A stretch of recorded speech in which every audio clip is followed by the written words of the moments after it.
or in Mexico, my name is Andrea Castellan. Thank you for watching the economic news. The modern world is facing one of the worst crises not only in the health sector, but also it has had a significant impact in the world's economy. In 2020, the global economy shrank at least 4.4% according to the International Monetary Fund, making our current situation the worst economic crisis since the Great Depression. On today's program, we're going to present 7 capsules, written and produced by each of our team. These capsules will provide an important overview of different economic sectors and to have a better perspective about how economics are important for international business. For our first 2 capsules, Jimena Dia is going to introduce us to the tariffs and non-tariff barriers and industry with first mover advantages. So we're going to you, Jimena. As it is well known, there are different types of barriers when a product or service enter to a foreign market. And that's the topic we're going to talk about this afternoon. Tariffs and non-tariff barriers. The tariffs are all the economic barriers such as taxes.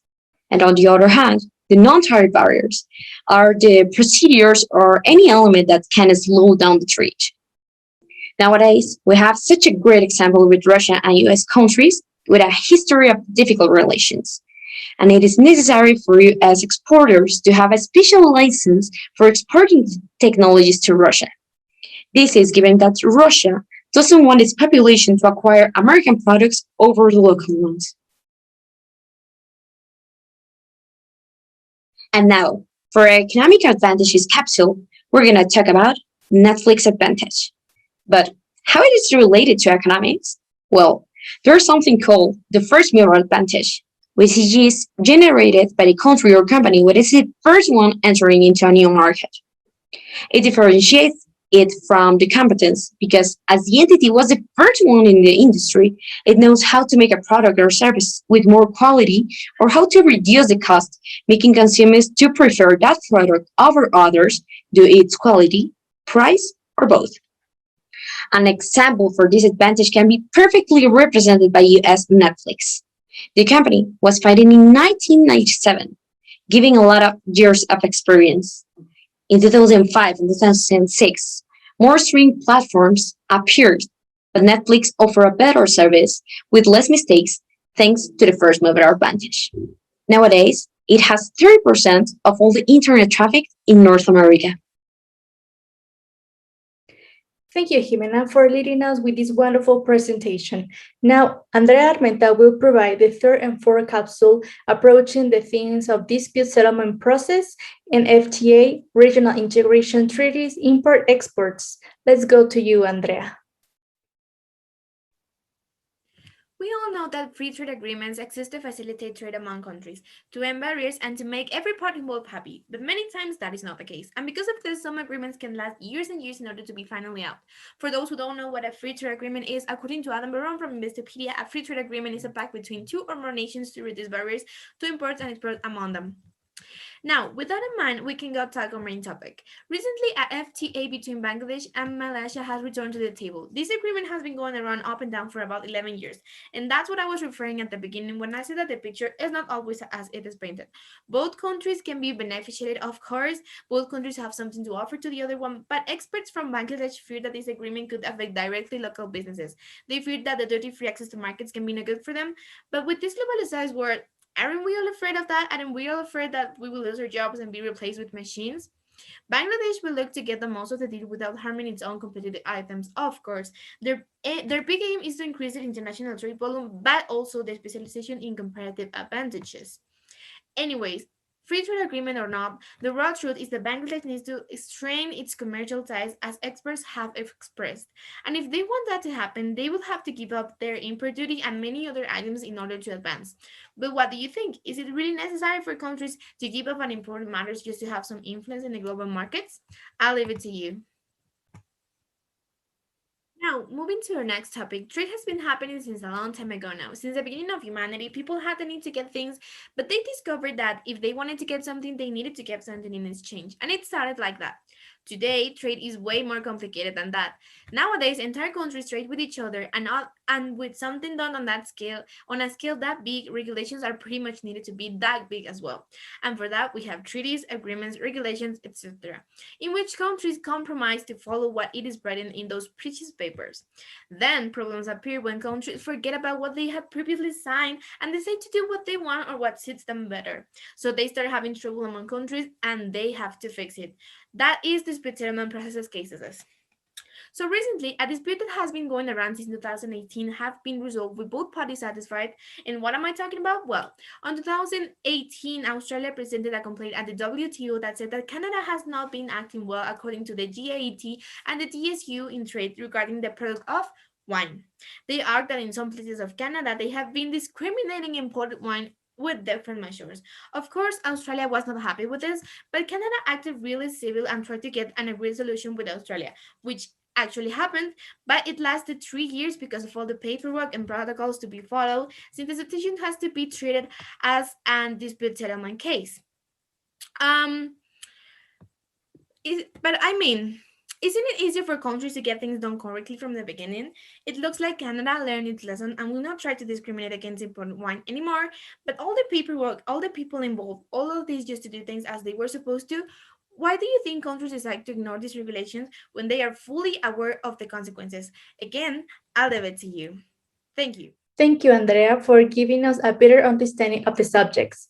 Now, Raquel will proceed to present very interesting capsules related to industrial policy and currency exchange rate trends. We hear you, Raquel.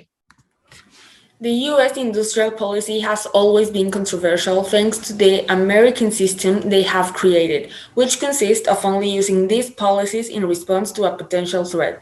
Nowadays, the US is having a renewed interest in applying a kind of industrial policy thanks to factors such as the state development of China, the growing inequality, climate change, and the supply chain vulnerabilities revealed by the COVID-19 pandemic. So the big debated question here is, what will Biden do? We have already seen Biden's first action where he aimed to strengthen the Buy American laws, which consist of the federal government purchasing goods and services from the US companies. In addition, due to the lack of basic medical supplies during the pandemic, Biden ordered to review the supply chain possible vulnerabilities. Nevertheless, Sharon K. O'Neill warns that by concentrating the products among US manufacturers will only create a weak supply chain. She argues that it would be better to make alliances with Canada and Mexico to create joint supply chains, since, and I quote her words, an industrial policy that tries to preserve the past through protectionism and isolation will only weigh down the United States. So tell us, what do you think about this? In other news, as we know, currencies are a medium of exchange for goods and services. These can be exchanged between countries thanks to the exchange rates. However, it is important to say that these might change over time due to recessions, inflations, a pandemic, or whatever. So according to the analyst Michelle Seltzer, the currencies to keep an eye on this 2021 are euro, yuan, and yen. The experts predict that that the trends of these currencies exchange rates will outperform the recovery of the US dollar. So it would be better to keep a part of our funds in these currencies in the exchange rate would be most likely to be favorable for us. That will be all. Thank you, and back to you, Andrea. Thank you, Raquel, for giving us a new perspective regarding the things you just mentioned.